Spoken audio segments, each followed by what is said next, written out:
Pessoal, vamos falar rapidinho sobre interações entre as células e os aparelhos e sistemas. Bom, a ideia aqui é falar o seguinte: nós sabemos que nós somos formados de células, certo? Ou seja, nós somos formados de pequenos saquinhos de água. Bom, vamos imaginar que que eu tenho aqui uma célula e essa célula represente uma célula lá do dedão do pé. Bom, nós vimos que para essa célula ficar viva, ela precisa desenvolver ou fazer, as reações químicas, as reações químicas dentro dela, ou seja, o metabolismo. Ou seja, em última análise, eu quero dizer que para a célula estar viva, ela precisa de metabolismo, das reações químicas. E essas reações químicas, elas servem para repor as partes perdidas da célula, serve para a construção de novas células, serve para produzir energia para a própria célula. Bom, ou seja, para uma célula estar viva, ela precisa de fazer metabolismo. Então, por exemplo, uma célula do dedão do pé, para estar viva durante 15 anos, ela precisa durante 15 anos fazer metabolismo, fazer as reações químicas, certo? Bom, para fazer essas reações químicas, a célula precisa receber continuamente coisas que vêm de fora. É o que a gente chama de reagentes celulares. Ela também precisa de eliminar coisas, ou seja, tudo aquilo que não servir mais, ela precisa jogar fora, porque senão ela explodiria acumulando material.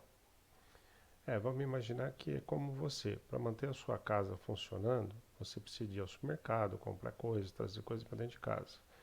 Mas, nesse funcionamento da casa toda, você acaba produzindo uma porção de lixo. Esse lixo precisa ser mandado ou para o lixeiro, ou para reciclagem, etc.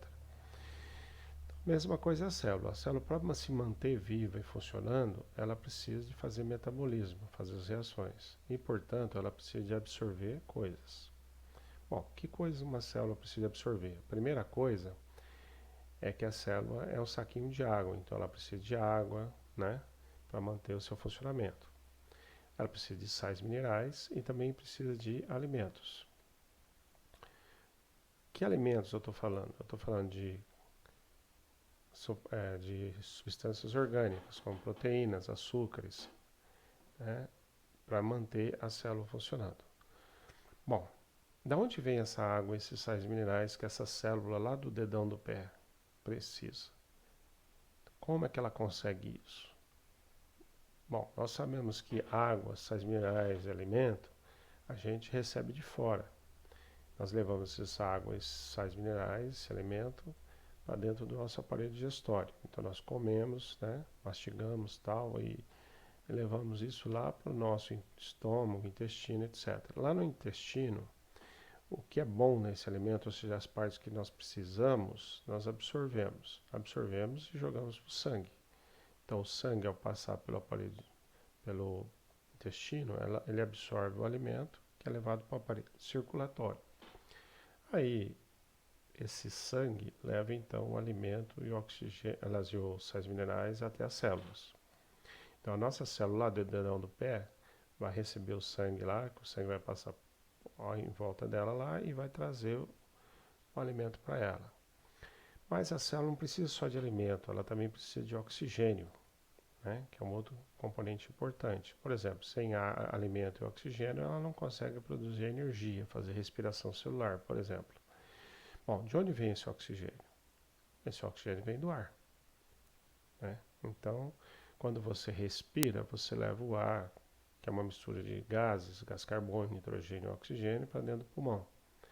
Lá dentro do pulmão, lá nos alvéolos pulmonares, o sangue vai passar em volta desses alvéolos e vai levar o oxigênio para dentro dele. Aí esse oxigênio então vai ser levado até a célula. Ou seja, o ar forneceu o oxigênio para a célula, mas precisou da ação do aparelho respiratório e circulatório para levar até ela. Bom, quando uma célula absorve então essas coisas, ela faz seu metabolismo, mas em seguida ela produz uma porção de porcarias. E entre as porcarias que ela produz, que não precisa mais, nós temos duas importantes, né? Que é o gás carbônico, né? E a amônia. Os dois não podem ficar nas células porque destruiriam a célula. Por exemplo, o gás carbônico deixaria a célula muito ácida, porque ele reage com a água da célula e forma o ácido carbônico. A amônia, pelo contrário, já deixaria ela muito básica. Então, essas duas substâncias poderiam destruir a célula com o tempo. Para isso, a célula joga fora essas substâncias. Mas joga onde? Joga no sangue.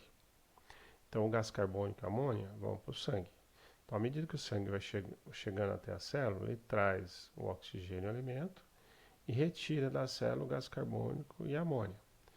Esse gás carbônico vai circular e vai chegar até nos pulmões. Quando ele chegar nos pulmões, ele vai ser eliminado com o ar que sai dos pulmões. Então, à medida que o ar entra nos pulmões, traz o oxigênio, e na hora que sai, eleva o gás carbônico que você produziu para fora. Além disso, a célula também precisa de eliminar essa amônia. Acontece que, apesar da amônia ser um gás, ao reagir com a água, ela forma o íon amônio.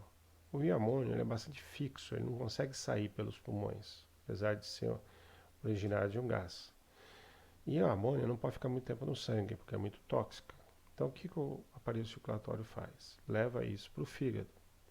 Lá no fígado, 2 moléculas de amônia mais uma de gás carbônico vão passar por um ciclo que a gente chama de ciclo da ornitina. Nesse ciclo, a amônia vai ser transformada em ureia e vai ser novamente colocada no sangue, vai ser novamente transmitida para o sangue.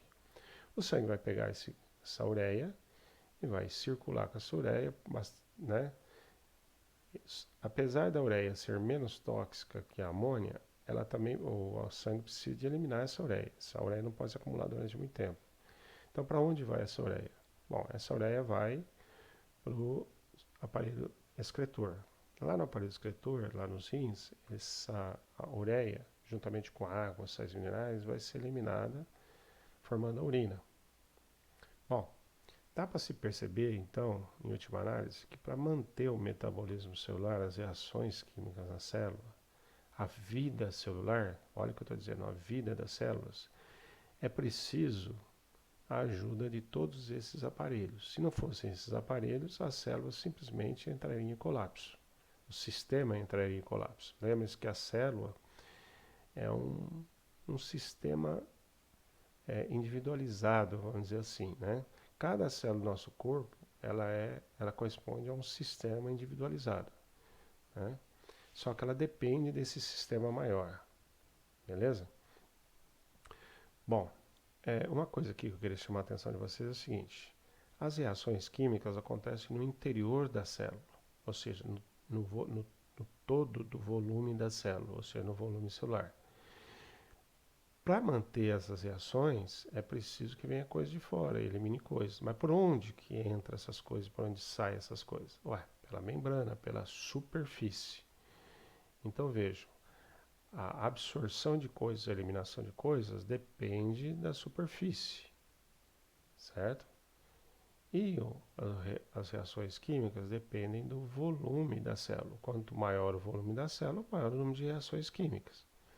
Quanto maior a superfície da célula, maior a quantidade de alimento que entra e sai. Bom, essa questão entre superfície e volume eu vou discutir numa próxima aula, beleza? Mas é só para vocês aqui terem uma ideia de como as células dependem dos outros aparelhos. Bom, as células também dependem dos aparelhos como reprodutores, etc., né? Todos os aparelhos e sistemas, eles existem em função das células. Isso que é importante entender, beleza? Então é só isso por enquanto nessa aula.